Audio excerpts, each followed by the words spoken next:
হাসিমুখে কুশল বিনিময়ের এই ছবি ইঙ্গিত দিচ্ছিল ভালো কিছুর।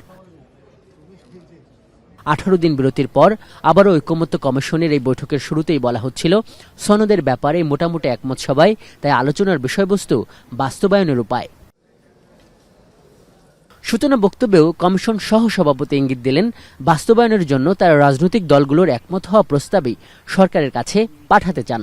আর যদি দলগুলো শেষ পর্যন্ত একমত না হয় সেক্ষেত্রে সনদ বাস্তবায়নে নেওয়া হবে বিশেষজ্ঞদের। কমিশনের পক্ষ থেকে সিদ্ধান্ত নিয়েছে সেটা হচ্ছে যে কমিশন একাধিক বাস্তবায়ন প্রক্রিয়া সম্পর্কে প্রস্তাব দেবে। আপনাদের মনে আছে যে আমরা সর্বশেষ যখন মিলিত হই তখন সেটা হচ্ছে আমরা বলেছিলাম বিশেষজ্ঞদের সর্বসম্মত চূড়ান্ত অভিমত। এক অর্থে এটা ছিল আমাদের প্রত্যাশা, যেটাই বলে সেই জায়গায় এসে আমরা দাঁড়াতে পারবো, কিন্তু আসলে এটা চূড়ান্ত যে হয়নি সেটা আপনারা জানেন, এবং আমাদের দিক থেকে সম্ভবত চূড়ান্ত বলা ঠিক হয়নি। যদিও এদিনের সভায় দেখা গেছে দলগুলোর মধ্যে যুক্তি পাল্টা যুক্তি। আমরা জুলাই সনদে কতগুলো বিষয় ইনকর্পোরেট করছি যেগুলো clearly contradicting the existing provision of the constitution. আবার এর জন্য উত্তর চাইতে যাচ্ছি সুপ্রিম কোর্টের কাছে। তো সুপ্রিম কোর্ট কি বলবে? বলবে ভায়োলেট করো constitution? Can the supreme court tell it yes I am giving you an option to violate the existing constitution?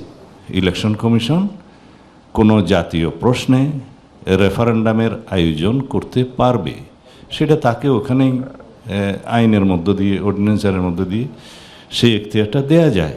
সেজন্য কোনো সংবিধানে চেঞ্জ আসতে হবে না, বিকজ আমরা সংবিধান চেঞ্জ করে ফেলি নাই। যখন সংবিধান চেঞ্জ করে ফেলবে, ওই আর্টিকেল এবং প্রিএম্বল সহ যখন চেঞ্জ আসবে, তখন অ্যাকর্ডিং টু কনস্টিটিউশন পরবর্তীতে আর একটা রেফারেন্ডাম হবে। তবে দুপুরের পর থেকেই ঐকমত্যের সুর ভেসে আসতে থাকে ফরেন সার্ভিসের সম্মেলন কক্ষ দোয়েল থেকে। দলগুলো বলছে তারা একটি বিষয়ে মোটামুটি একমত, আর তা হলো সনদের বৈধতা গণভোটের মাধ্যমে জনতার কাছ থেকে নেওয়া উচিত। আমরা এই যে 80% একমতে আমরা পৌঁছেছি যে একই দিনে জাতীয় নির্বাচন এবং জুলাই জাতীয় সনদের পক্ষে মতামত। এখন বাকি আছে কি?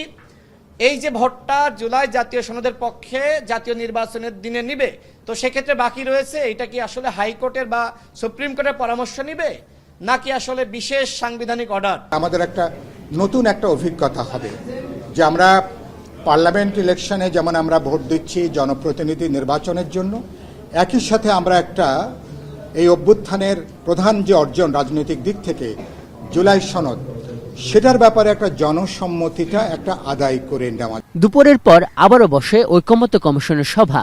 রাজনৈতিকদের বক্তব্যে একটা বিষয় মোটামুটি পরিষ্কার, দলগুলোর নিজস্ব দলীয় অবস্থানের বাইরে গিয়ে হলেও সংকট সমাধানে আগ্রহী সবাই। আজহার লিমন, এখন, ঢাকা।